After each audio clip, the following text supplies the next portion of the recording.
The Roman Republic is the other period that I want to talk to you about in antiquity. So the Roman time, the Roman period is very long. It had the Roman kingdom, a Roman republic, and a Roman empire.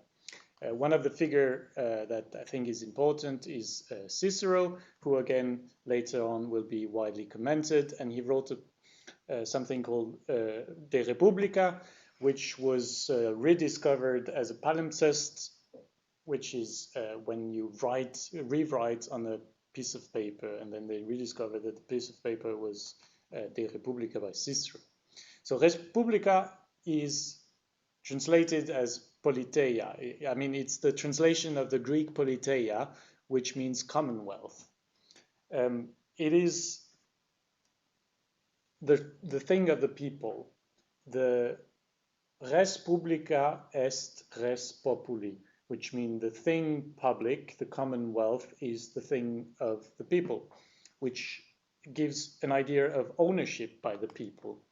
Another idea that he puts forward is that the state, in Latin civitas, is the association of citizens under the law. And only in a state in which the people has the highest power does liberty have a home. Now, liberty is shared power and public deliberation.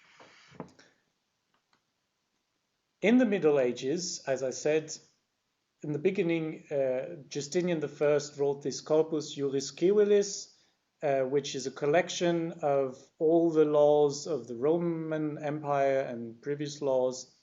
It's also a collection of all the opinions by the most famous legal scholars of the time, and also some new laws, because law changes all the time. And this is exactly what is being discussed in the universities that are being established in the 11th century, the first one being in Bologna. They teach at three faculties: faculties of medicine, because you need people to cure the individual body; the faculty of theology, because you need people to take care of the individual soul; and the faculty of law, because you need to take care of the social body. So they read this Corpus Juris Civilis, and they come from all over Europe, just like you, well, on Zoom, but all over Europe to study, and then have this Roman law background, which gives them all the concepts, and go to adapt them in their home countries to their customs and laws. So this is a period where kingdoms are being established based on these ideas, and Christianity is also being established. And we have an interpretation of the scriptures at the time that says that Jesus Christ gave two swords. One sword to the Pope for power over the spiritual realm, and one sword to the king for power over the earthly realm. So we have if you want, organization of society where God is the ultimate source of power on top, and God only talks to the Pope. The Pope is the only person who can decipher what God has to say, and he has the bishops, so together they constitute the church. Now, the church is then above the king, who has his barons and earthly powers, who are then above the people. So at the time you have still constant battles between the kings and the noblemen, and also with the Pope, and that leads to a lot of surveillance of private life, where privacy is considered a threat for these developing states. And the example of the produce of this fight is when King John, in exchange for the recognition by the barons of his authority, granted rights to the barons, rights of freedom and taxation. Now, during the Renaissance stands for Renatio. It's a rebirth, rebirth because people rediscover these classical texts of antiquity. And Machiavelli is a sort of guide. He writes the discourses on the first decade of Titus Livius, which are comments on the books by Titus Livius, a Roman historian, and he's in favor of liberty and of a republic. And he's widely commented afterwards. Another important figure is Martin Luther. It is said apocryphically that he nailed his 95 theses on the Church of Wittenberg against the Catholic Church that he thought needed to be reformed. And that led to a very different understanding because the church would not be reformed itself. So he said, okay, so it's about the king who should do it. So instead of two swords by Jesus Christ to the church and the king, there's only one sword to the king. So that leads to a very different organization of society where God is still on top. But this time he talks directly to the king. And not only does he talk directly to the king, but he also talks directly to the people. And that has consequences to how you think of natural rights and individuals. This period, as I said, is a period of turmoil. It's divided, you can see in light blue and dark blue, between Protestant countries and in dark gray Catholic countries. The 30 Years' War, the bloodiest war in Europe so far, which ended with the Peace of Westphalia, treaties which consolidate the idea of state and sovereignty as we understand it today. And this led someone like Grotius, who was a Dutch legal scholar, Hugo de Groot, to write a book about war and peace, the Jure Bellia Pacis, about the law of war and peace. And his idea is that we have jus naturale, natural law, which is eternal and universal in nature, that give us rights as human beings. And it's the function of the state to preserve these individual rights. The rights that he considers are property and liberty. Now, these ideas throughout the Enlightenment are widely discussed.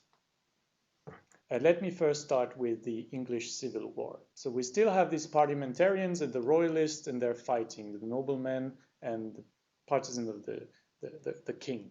So highly state of surveillance of private life.